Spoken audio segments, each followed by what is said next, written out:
Weger. Some of you know me from my previous 9 years where I worked with manufacturing companies.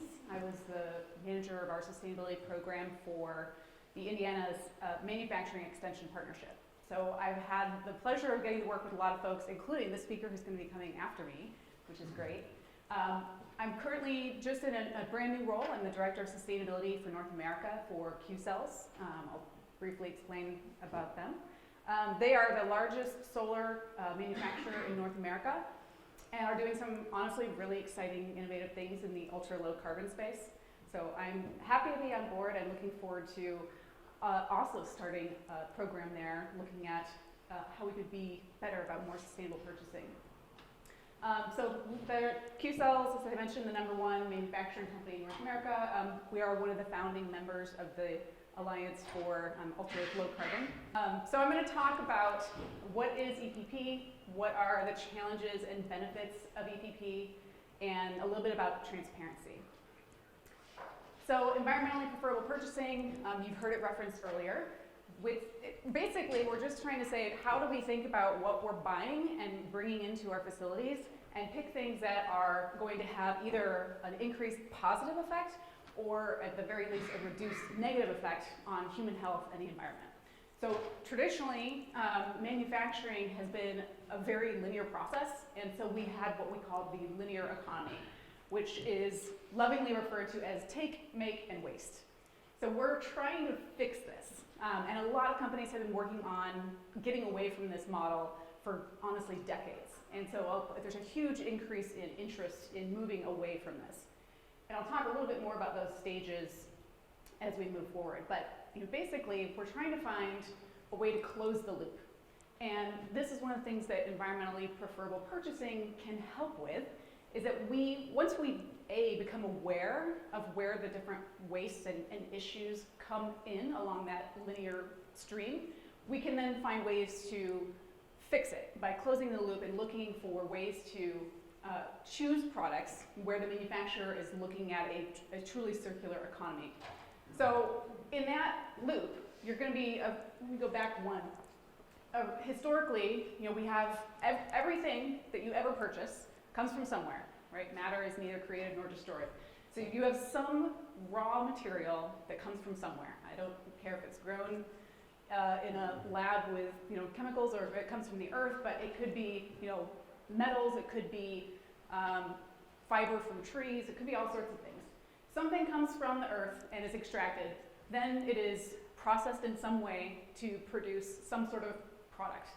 From there, we have distribution, we have consumption in whatever form that product is, and then disposal. And so we have tried to figure out how we get away from that, and it includes looking at every single step in this process. Right, so if I'm talking about a product and it has, instead of raw material, 100% virgin raw material, it actually has a recycled content.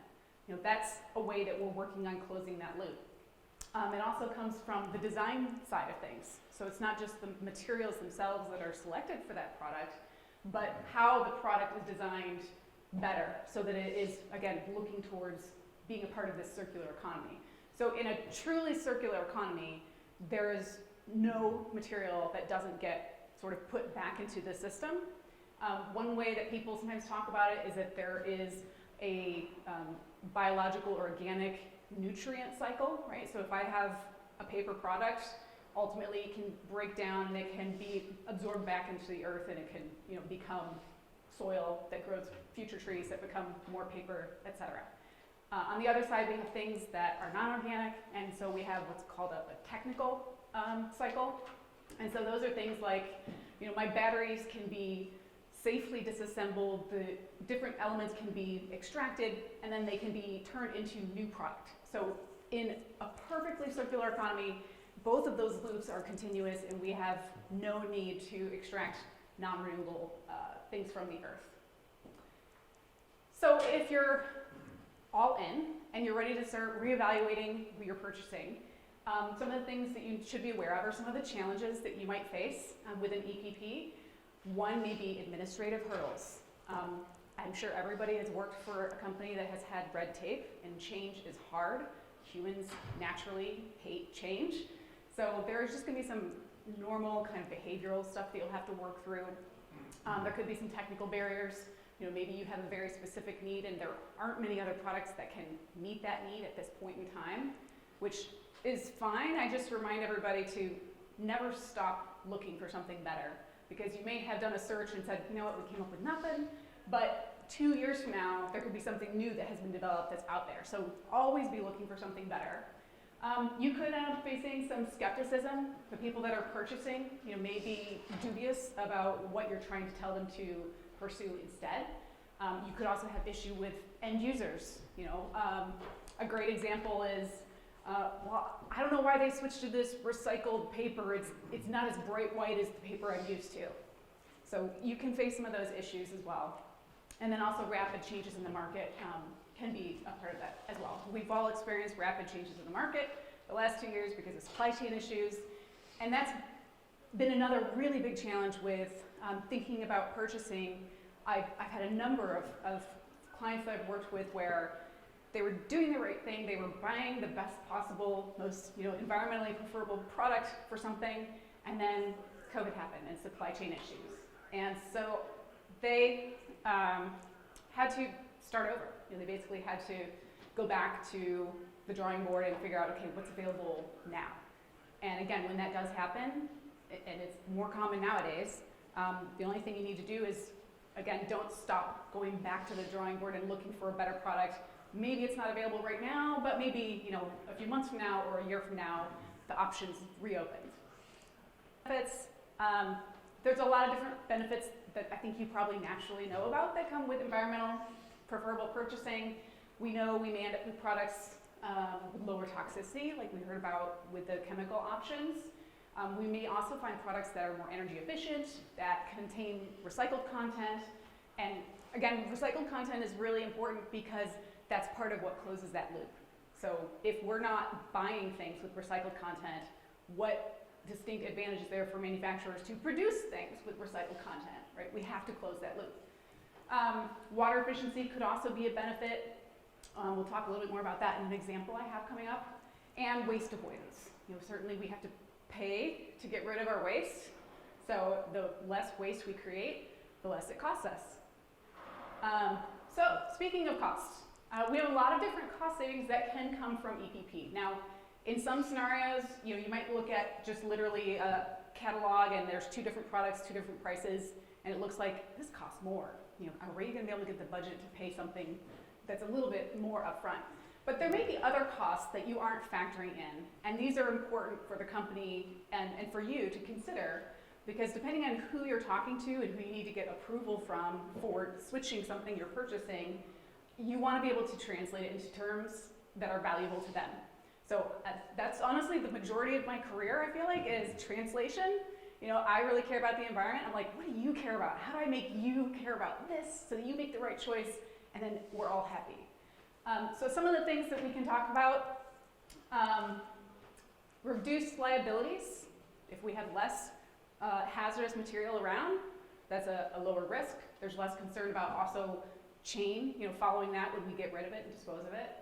We can definitely gain competitive advantage. We have seen a huge, you know, upsurge of people who care about this, are looking for this, even if they're slightly misinformed and they just pick up the green bottle. You know, their heart is in the right place. They're trying to do the right thing. You also might end up with a higher price performance ratio. So I'm paying for a higher quality, better product, and it performs better, and maybe it also goes further. So if you're doing a life cycle analysis, which most of us will never actually complete on our own, but other people that are very smart do this work, and then we read their reports, and then we, you know, put a sticker on things. So the life cycle analysis can help us also find hidden costs that are associated with certain products. It can reduce management costs for the companies that are actually creating these products. Reduce management costs because they're not having to deal with so much paperwork regarding hazardous materials. Could also have more efficient equipment, so we have additional energy savings there. We could have, of course, reduced disposal costs of hazardous material, but also solid, just regular solid waste, because if we're not creating waste, we don't have to pay to get rid of it. And also, if we're looking at products that are higher quality, more durable, we may have less replacement, we have to think about that life cycle. How long does this product stay in use? And how often are we then having to replace it? It's like, the concept, you buy a really cheap pair of jeans, they wear out in 6 months, versus you buy a quality pair of jeans, they last you 20 years. Same thing. So it applies to everything.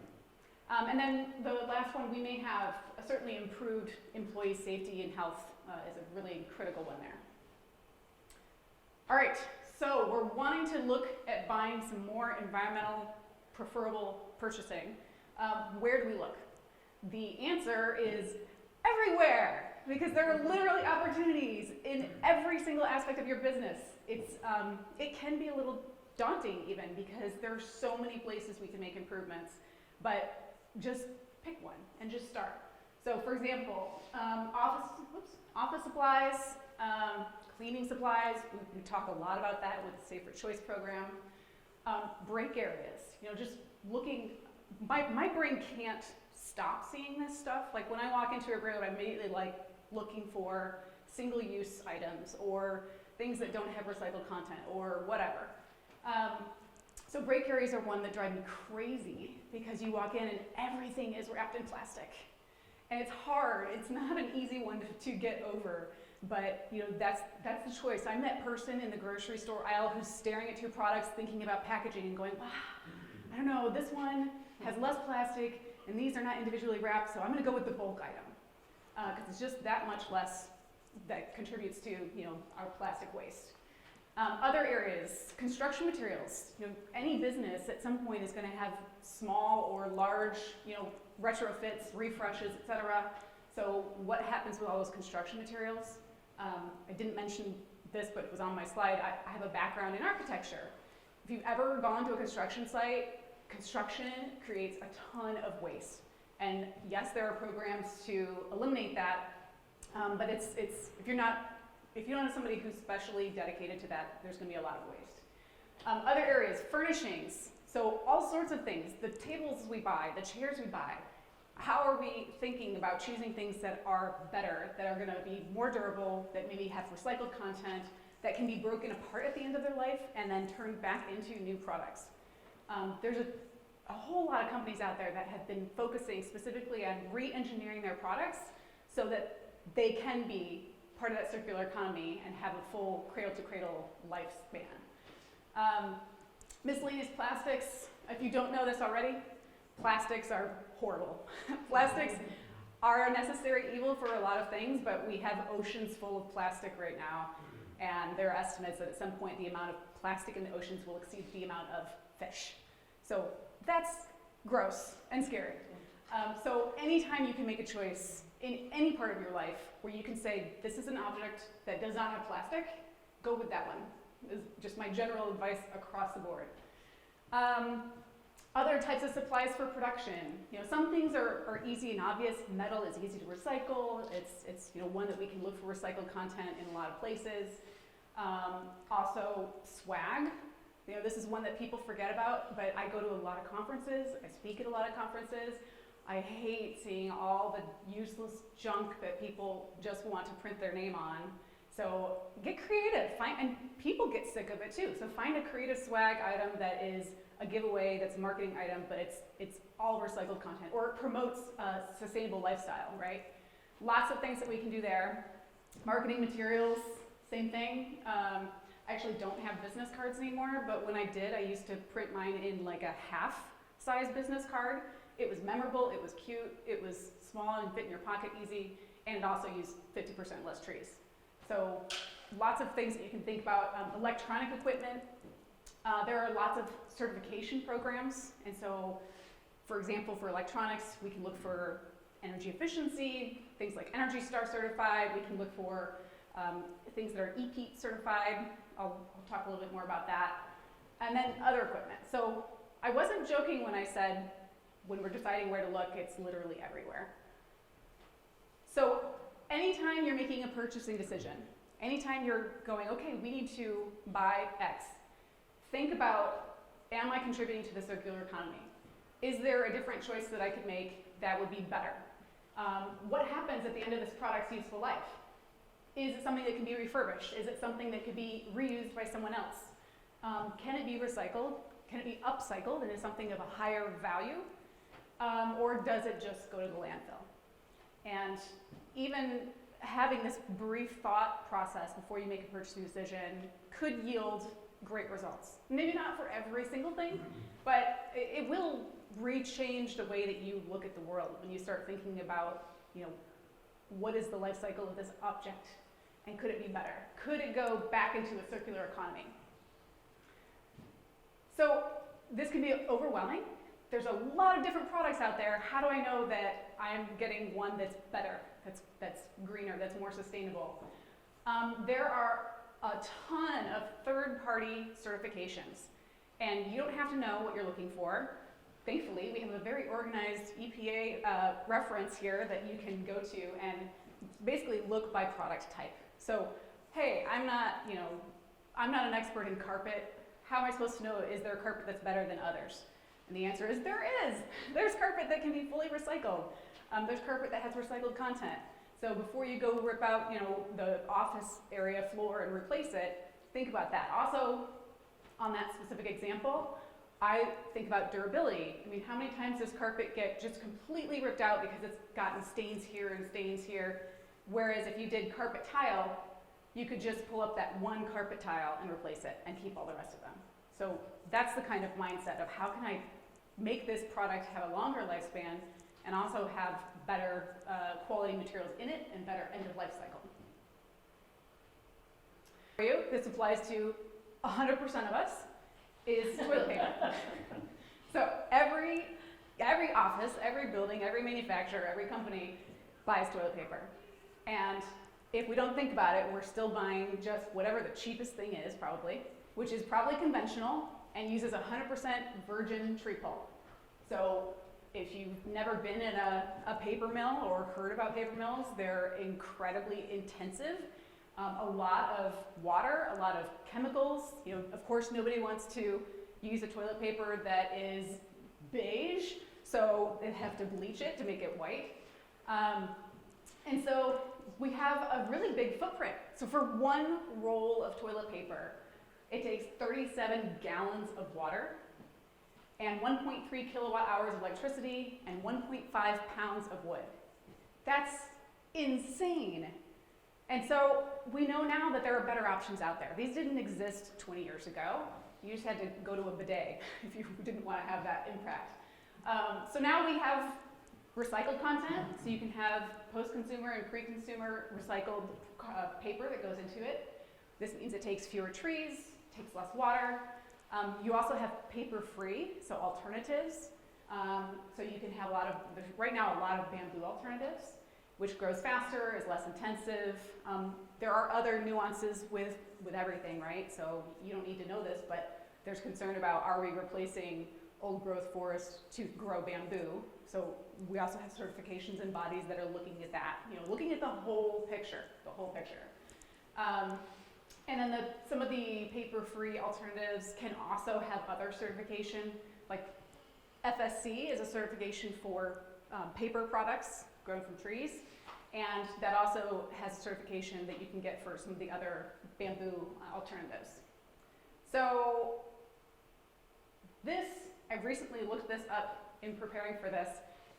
This screenshot up here that you see that you can't read because it's really tiny, this is like a third of the complete list that was put together because the NRDC wanted to evaluate all of the different types of toilet paper that are out there and really do an intensive, kind of life cycle analysis at what are all the good things, bad things, concerning things about all these different products, how do they compare to each other, and then they graded them. And so this list, which I can zoom in on a little bit here. So you can see the company name, the percentage of recycled content, what percentage is post-consumer, what percentage is virgin material, does it have an FSC certification, do they make sure that if they have a non-FSC, that they are avoiding primary forests, as I mentioned, and then what is their bleaching process? They go through, they have a criteria, they grade them, and then you come up with these scores. So, and the list, which I told you is like 3 times this long. I mean, it's When you get to the bottom of the list, there are a bunch of Fs. So it's really interesting, A, that there are this many products out there to choose from, but B, that there's just such a spread, right? It's not like we're giving everybody easy grading A's and B's.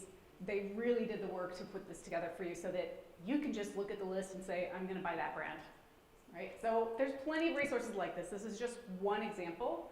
But again, back to that earlier slide, the list of resources that the EPA has is really, really valuable because you don't know what you don't know, and you don't know what certifications to look for, but some sort of authentic third-party certification saying this product is doing good things will help you when you're looking at changing out to a better product. All right, so examples of things to consider. This is just an alternative cleaning product. Again, we talked about those already. Looking at what kind of printer paper we have in our office. You can get 100% recycled content, and it's can look great. What kind of plates and things do we have in our break areas, or when we host events? Events are one of the things that also drive me crazy because everybody immediately defaults to what's easy. What's easy is single use. Single use is disposable. And so if we're going to have to go to easy single use, could we at least choose something that has recycled content, or it's compostable, or maybe could be wash and use a couple of times. Ideally, what you would get instead is something that's durable, that can be washable. I am the crazy person who has like a set of 40 plates so that when people come over, I do all the dishes instead of doing paper plates. That's my level of crazy. You don't have to be that level of crazy, but I do me. Other things, I mentioned office chairs, right? That's just an ordinary thing we don't even think about, but there are several companies out there that have made a name for themselves because 20 years ago they started saying sustainability is important, this is serious work, we need to be designing our products to be better. And so this is an example of one of those. And even stuff outside, right? Your break areas. I mean, what are we buying, wooden benches, or are we buying recycled content? And then where are we collecting internally? Again, to close that loop, we need to be recycling. The number of places that I go that don't have just basic recycling is alarming in this day and age. So we need to find a way to pay for and collect and recycle, and we need clear designated systems like what you see here, which is basically recycling, compost, and landfill. I'm a big fan of using the word landfill instead of trash because I want people to know what away is. Where am I throwing this? Oh, I can visualize a landfill, whereas I can't visualize it away. Electronics, every time you buy a monitor, again, EPEAT certification, Energy Star certification, those are both great ones. You can't see this very well because it looks a little dark, but that's carpet tile, and again, we talked about that example earlier. And then even packaging.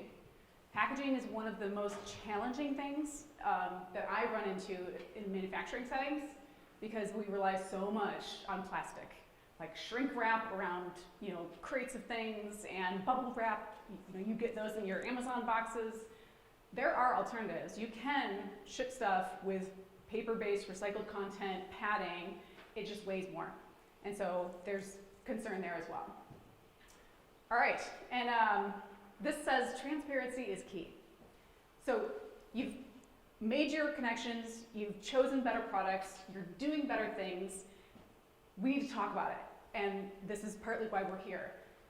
Transparency is something that attracts premium talent. 87% of workers surveyed by Slack said that they hoped their next job would be more transparent. So this is something that helps build connection. Transparency builds trust as well. So for consumers, 94% of consumers would prefer a brand that is transparent about what they're doing. And there's tons and tons of data and studies backing all of these up. It's also potentially something that can create better business performance. So if the culture is such that everybody that works for my company knows sustainability is a core value, then we're going to be all kind of helping collectively to ensure that we're staying on track with that. It also can improve efficiency. Again, once we're on the same page, then we know that we're working towards the same goal, so it makes things a little bit easier. And it helps strengthen business accountability. People often are willing to pay more for products if they can, when they know that it is better for a number of reasons that are important to them. So sharing is caring. So think about when you leave today, what are you already purchasing with these principles? What are you already doing that you know is a better choice than an alternative? And then who are you sharing this with? When I do sustainability strategic planning with companies, the first thing we do is we establish a baseline. What are we already doing now that nobody knows because we're not talking about it? And then we talk about it. And that is how you build trust and enthusiasm and excitement, because hey, we've got a long way to go, but look, we just got recycling for the first time in 20 years. That's a win. So that's something that we can work on both internally as well as externally with other stakeholders, so that people get excited about what we're doing and we're able to leverage that to push forward future projects to do even more environmentally preferable purchasing. My name is Daley, and I'm here to talk about Clif Bar's sustainability commitments, specifically reducing emissions at our bakeries. We have a bakery here in Indianapolis. At Clif Bar and Company, we like to say we think like a tree, and that's because trees run on renewable energy. They recycle all waste, and they sustain and improve the places they grow.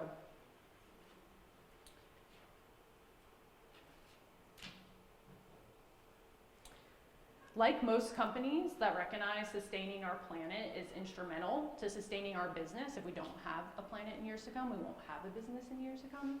Clif Bar set public greenhouse gas emissions reduction goals, and that's the space that I work in. They're big, bold goals.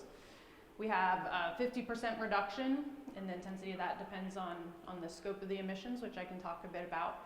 And some people would even say these goals are aspirational, that they're really tough to achieve, right? They're these huge goals, and where are all the projects that'll ladder up to those goals? And the answer is we don't know how we're going to get there, but we feel confident that we will, and I'll tell you more about that later. First, only 37% of North American companies have a climate target, and of those companies, an even smaller fraction have publicly reporting against those targets. And so you may have heard that you can't improve what you don't measure. The first step is measuring emissions. It's easier said than done, and there are some tools that can be useful. I'll share this lovely graphic from the EPA, which is helpful for me when I'm describing emissions, and because I work in that field, I talk about scope 1, 2, and 3 emissions all day long. But some examples here, so scope 1 and 2, which is the space that I play, we can simply think of it as the emissions from owned and leased assets of a company. So Clif Bar primarily, that's our bakeries. It's the emissions from on-site as well as from the electricity that we use at those facilities. We think about greenhouse gas emissions as far as carbon dioxide. That comes up very often. There's also methane, which I'll chat a little bit about later. Nitrous oxide, and then fluorinated gases. Fluorinated gases, the space that I see them come into play is primarily through refrigerants, whether that's an HVAC system or if you have any type of commercial refrigerants. So, in order to measure, I talked about measuring our greenhouse gas emissions, and folks can do this in many different ways. There are a lot of tools out there. So it can be as simple as a spreadsheet, or there are plenty of ESG softwares out there. It seems like there's a new one every day in order to subscribe to, in order to help you measure your emissions. We at Clif Bar decided to take a step further because we have this variable that isn't controlled by the sustainability world, but really impacts our emissions, and that's our production rate. The more bars we make, the more energy we use, and that has a big impact on our emissions. And if we don't correctly forecast that production into our greenhouse gas emissions, we could have a miss. So we developed a model that takes production into account, as well as our planned actions. The projects that we plan to implement in order to reduce our greenhouse gas emissions all go into that model, and that's why we have some level of confidence that we're going in the right direction towards our goals without setting this really aspirational goal high in the sky and not having a way to get there. At Clif Bar, our emissions from scope 1 and 2, those are owned and leased assets, is less than 10% of our overall emissions. So this is emissions from our baseline year back in 2018. And the blue and the orange color there are emissions from our owned and leased facilities. Less than 10%. It's really not a lot. So why am I talking about it today? Why is this the space that I work in? And it's because those owned and leased assets and the emissions coming from them, we're the only ones responsible. We're the ones who can influence those emissions the most. They're the ones that we own and we can control. The rest of our emissions in scope 3 are coming from ingredients, packaging, freight associated with our product. And they are things that we're actively working on, but we have to influence others in order to get there.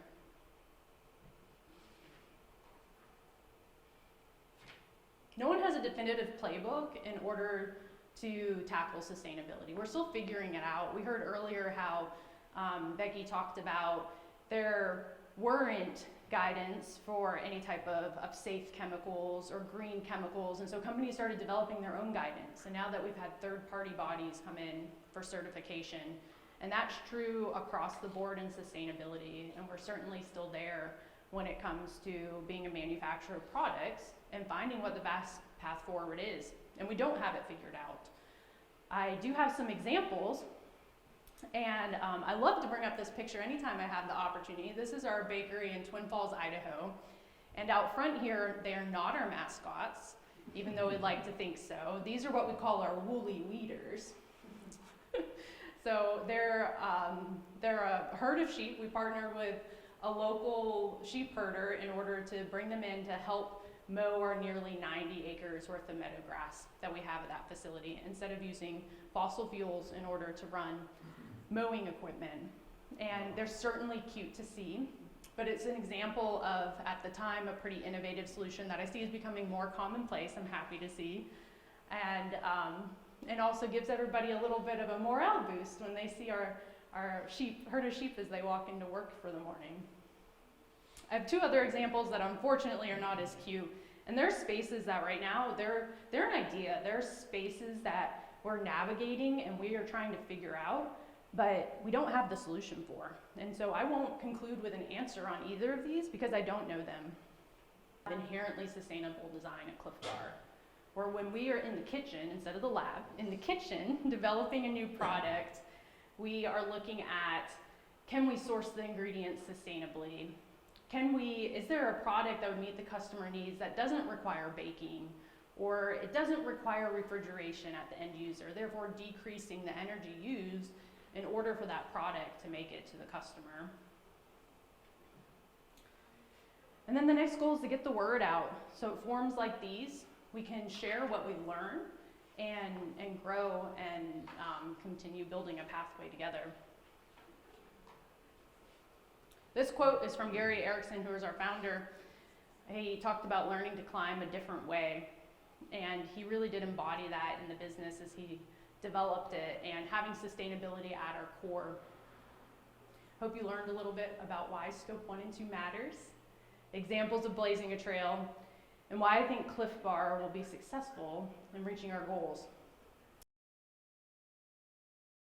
In summary, environmentally preferable purchasing, or EPP, aims to purchase products that have a reduced negative effect or increased positive effect on human and environmental health. EPP is another way of describing sustainable or green procurement. Kelly Weger of Q-Cells North America provided additional information about EPP and considerations when implementing these types of programs. EPP can support a circular economy where all materials are used within the system. For example, EPP may highlight the inclusion of recycled content and careful material design. To support a circular economy, consider if purchasing decisions contributes to the circular economy and what happens at the end of the product's useful life. EPP challenges include administrative, technical, market-based challenges, or skepticism from purchasers or end users. For example, purchasers may be skeptical of a product with a different appearance and market-based challenges include changing supply chains. As noted in video 1, EPP programs may bring benefits such as lower toxicity, energy and water efficiency, and waste avoidance. Cost savings may result from reduced liabilities, increased competitive advantages, and higher price-performance ratios. For example, many people today are looking for green products and higher quality products that may perform better and last longer. A life cycle analysis can help identify and reduce hidden costs at various points in the production, use, and disposal of particular products. Further products to be considered for EPP can be found everywhere, including construction materials, furnishings, cleaning supplies, and many more. EPA's recommendations of specifications, standards, and eco-labels resource is a useful guide to help identify and procure suitable products. Additionally, transparency in purchasing is one way to attract premium talent, build trust with stakeholders, generate better performance, improve efficiency, and strengthen accountability. In the second part of the video, we learned from Daley of Clif Company about the company's sustainability goals, especially as they related to greenhouse gas inventories. These insights could be applied to other types of programs related to sustainability or environmental and health goals, such as efforts to reduce the chemical footprint in a city by targeting chemical use under the direct control of the local government. Many companies have a public climate target which embraces sustainability goals related to climate change and greenhouse gas reductions. These targets require measuring and accounting for greenhouse gas emissions, which can be done with a spreadsheet, third-party software, or a model. When considering different types of emissions, some type of emissions are under direct control of a company, whereas others are associated with activities and assets out of the company's control.